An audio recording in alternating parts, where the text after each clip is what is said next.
بسم الله الرحمن الرحيم. السلام عليكم ورحمة الله وبركاته. أهلا بكم في فيديو جديد سهل وبسيط مع بودي. النهاردة إن شاء الله حبايبي هنعمل الملبن الأحمر، ممكن نعمله أبيض برضو إن شاء الله بطريقة سهلة وبسيطة، وكوبايتين سكر كوبايتين مية بس إن شاء الله. بس في نشوف الخطوات كده، نسمي الله ونصلي على رسول الله ونشوف مقاديرنا. معايا كوبايتين سكر وكوباية مية، كوبايتين سكر وكوبايتين مية، ومعايا بدل اللون. هقول لكم هو ايه دلوقتي. انا معايا بنجر، يعني بدل ما استخدم اللون الاحمر استخدمت بنجر وورقتين عناب او ورقتين كركديه، شوفوا انتوا بتسموه ايه. انا نقعت بنجرايه صغيره كده، غسلتها وقطعتها وقشرتها ونقعتها كده في كوبايه ميه من بالليل للصبح، حطيت معاها 3 ورقات عناب. فقلت عشان يبقى اللون تقيل شويه، رحت غاليه اليوم بقى اللي هعمل فيه، غليت نص بنجرايه كمان كده في حبه ميه. اللهم صل وسلم وبارك على سيدنا محمد عشان يبقى معايا اللون قوي. وهنقول برضو لو عاوزين اللون اقوى ممكن نحط له ايه او نستخدم ايه تاني ان شاء الله. اللهم صل وسلم وبارك على سيدنا محمد. انا هاخد كوبايتين السكر وهحط عليهم كوبايتين البنجر او كوبايتين ميه بيضه عادي خالص لو مش عايزه تستخدمي البنجر او العناب. انا بقول له، وهحط برضو ورقتين عناب تاني اثناء الغليان عشان اللون يغمق معايا شويه. وهحط 3 معالق عسل كلوكوز، مش هقولك ما تستغنيش عنه لان هو اللي هيديكي المطه والندغه بتاعه الملبن ان شاء الله. بس واهم حاجه التسويه. ومعايا كوبايه الا ربع نشا وكوبايه الا ربع ميه، هدوبهم مع بعض. انا بجهز قبل ما احط اي حاجه على النار علشان خاطر الحاجه تستوي معايا. اللهم صل وسلم وبارك على سيدنا محمد. ما تنشفش مني وقت التشكيل. اللهم صل وسلم وبارك على سيدنا محمد. هدوب النشا هنا بقى، هجهز برضو هدوب النشا في الميه وهركنه على جنب. انا هنا معايا ربع كوبايه نشا وربع كوبايه سكر. هقلبهم كده مع بعض. سكر بودره، ربع كوبايه نشا وربع كوبايه سكر بودره.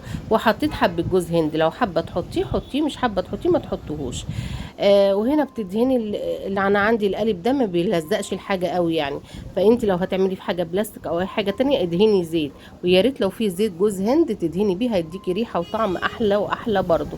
الله، تدهني بيه الجناب كده علشان ما يلزقش معاكي. هو كده كده مش هيلزق في القاع علشان احنا حاطين النشا والسكر وحبه جوز الهند. عايزه تستغني عن جوز الهند استغني عنه براحتك. ومعايا اللهم صل وسلم وبارك على سيدنا محمد 4 معالق جيلاتين، 4 معالق جيلاتين.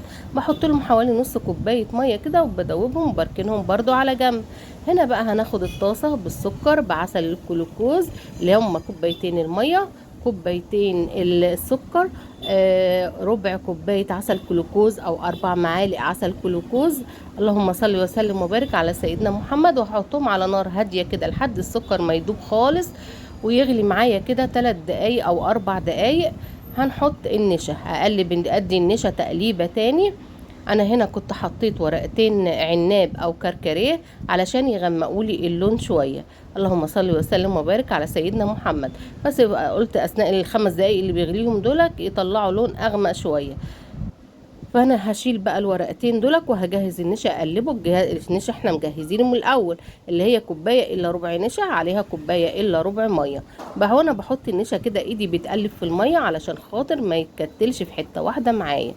وهنا بقى هسيبه يغلي على نار اعلى من المتوسطه شويه، يغلي كده لحد ما يتماسك ويبقى زي المهلبيه ويبقى لونه شفاف ولامع زي ما احنا شايفين كده. عندك مضرب زي ده استخدميه، ما عندكيش عادي بالمعلقه عادي، والمعلقه اللمامه الحلوه بنت الاصول دي اللي بتلم على البيت وبتلم الاكل. اللهم صل وسلم وبارك على سيدنا محمد. اللي هي المعلقه السيليكون اهين. بحبها قوي المعلقه دي وبحترمها جدا لانها بتلم كل حاجه. اللهم صل وسلم وبارك على سيدنا محمد. هنشيل المضرب ونقلب بقى بالمعلقه. احنا هنا بقى ايه، خلاص غلي، خلاص بقى زي المهلبيه. هنوطي عليه درجة حرارة متوسطة، أقل من المتوسطة حاجة بسيطة، أقل من المتوسطة حاجة بسيطة. فهنسيبه يغلي معانا وإيدك فيه على طول، ما تسيبهوش لحسن يتلسع ولا يشيط منك تضيعي طعم الملبن. هنا بقى مش عايزة تعمل ايه، تحطي لون برضو، او مش عايزه تحطي الكركديه وتستخدمي الوان صناعيه استخدميها. وادي 4 معالق الجيلاتين اللي احنا كنا حاطين عليهم الميه كان حوالي نص كوبايه ميه او ربع كوبايه ميه على حسب ما هياخد معاكي. يتقلب كده تقيل شويه. وهتسيبيه هيتقل زي ما انت شايفه كده بيتقل معاكي.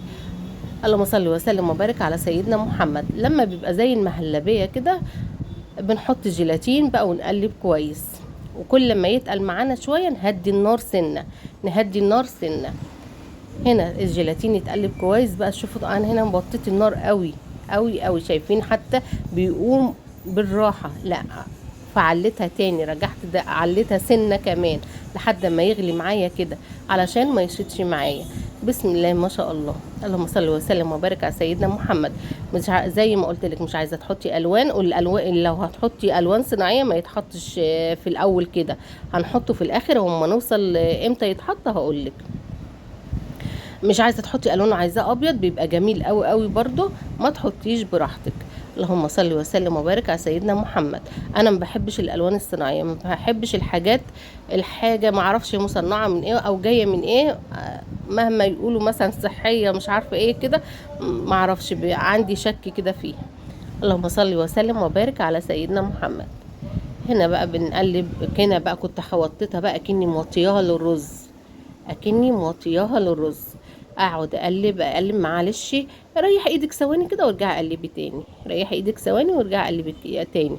معاكي بنوته ولا حاجه تقول لها تعالي قلبي شويه معايا، وتلم الجناب كده علشان مفيش حاجه تنشف من الجناب.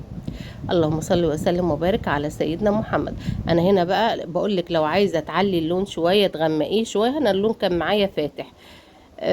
اللهم صل وسلم وبارك على سيدنا محمد. ممكن نبشر البنجر بشر ناعم جدا ونحطه في حته شاشه كده، وممكن كنت اعلي اللون بس انا ما عملتش كده.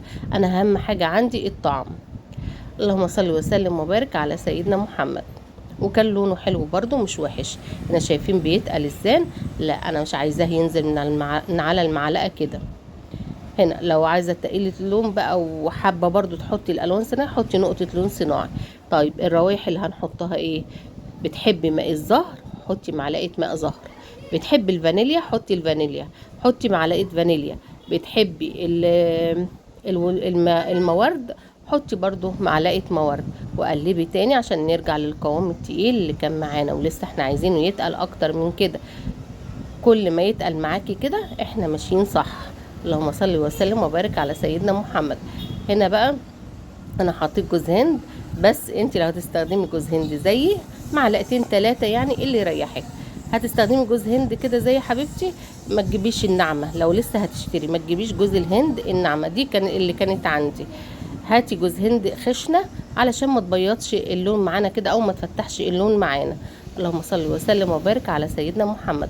وتحطي بقى اي مكسرات، المكسرات اللي في متناول الجميع واستطاعتهم. السوداني عايزه تحطي بندق، عايزه تحطي لوز، عين جمل، عايزه تحطي كل المكسرات براحتك خالص. ربنا يوسع رزقكم ورزقنا وتاكلوا كل اللي نفسكم فيه وتعملوا كل اللي انتوا عايزين تعملوه ان شاء الله. وكل سنه وانتوا طيبين.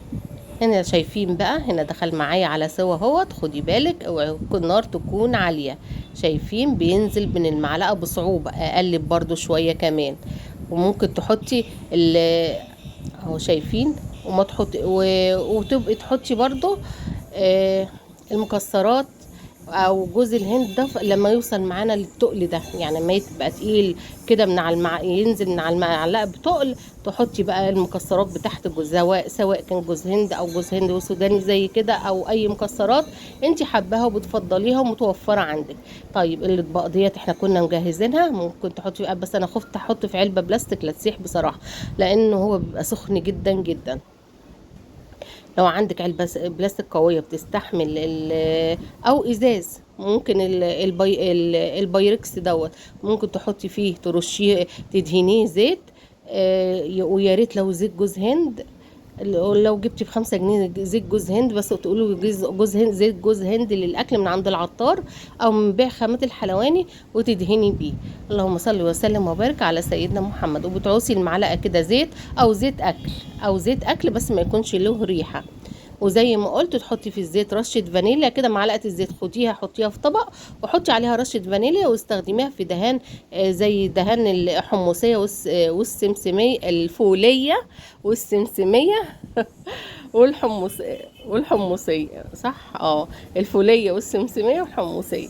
في مشاهده علقت عليا قالت لي احنا طول عمرنا بنعرف ان هي اسمها فوليه مش سودانيه. انا اسفه يا ستي ان قلت ان هي سودانيه، حقك عليا. اللهم صل وسلم وبارك على سيدنا محمد. هو سوداني، احنا بنقول عليه سوداني بس زي بعضه، مش مشكله. حقك عليا اني غلطت في الاسم. هنا بقى بعد ما بعملها كده وبعوصل معلقه زيت وبمشي اساويه بقى من فوق الوش كده. وطبعا هتعملي في حاجه بلاستيك او حاجه ازاز، ادهني الجوانب زيت، ادهني الجوانب زيت. هنا بقى معايا بقيه الدقيق والسكر وجوز الهند، فبعوصل المعلقه كده وبحاول اطلع اسلك الجناب اهي. شايفين بسم الله ما شاء الله طلعت بمنتهى السهوله.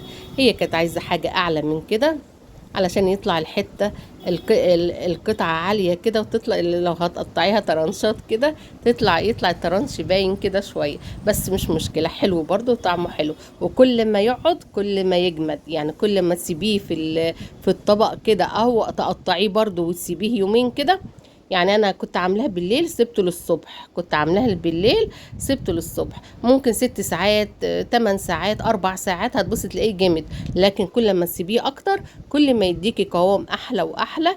بسم الله ما شاء الله، ريحه وطعم وجمال. ولا نشتري ب150 ولا 250 ولا 300 بكوبايتين سكر. عملنا كيلو ملبن، دول كانوا طلعوا 900 جرام، يعني كيلو الا حاجه بسيطه، الا قطعتين 3 زي دول كده. بسم الله ما شاء الله. وكان طعمه جميل جدا جدا. زي ما قلت احنا عملنا الفوليه والحمصيه والسمسميه واللي هي البسيمه او اللذيذه، عملناها في فيديو قبل كده من زمان. لو عايزينها ممكن ترجعوا لها. بس يا رب استاهل منكم لايك واشتراك للي ما اشتركتش، ودعوة حلوة منكم كده، او تصلوا على النبي في الكومنتات، تكسبوا ثواب وانا اكسب ثواب. وربنا يرزقنا الخير جميعا يا رب. كل سنة وانتم طيبين. اللهم صل وسلم وبارك على سيدنا محمد. بقول لكم هنا انتوا لو سبتوه يومين او 3 او اسبوع بيجمد. يعني انا عاملاه بقالي 4 ايام تقريبا او 5، لسه باقي قطعة. قلت هسيب القطعة دي كده اما اجربها كده اما اشوفها اما تقعد اكتر هيحصل ايه. لا لقيتها جامدة وبتندغ بتشد كده، يعني كل ما تعرضيه للهواء كل ما يجمد. زي قمر الدين كده، مش بنعمله قمر الدين ونفرشوه ونسيبوه ينشف. وهيبقى كده. بسم الله ما شاء الله. اللهم بارك. وبكده الفيديو بتاعنا يكون خلص، والسلام عليكم ورحمة الله وبركاته.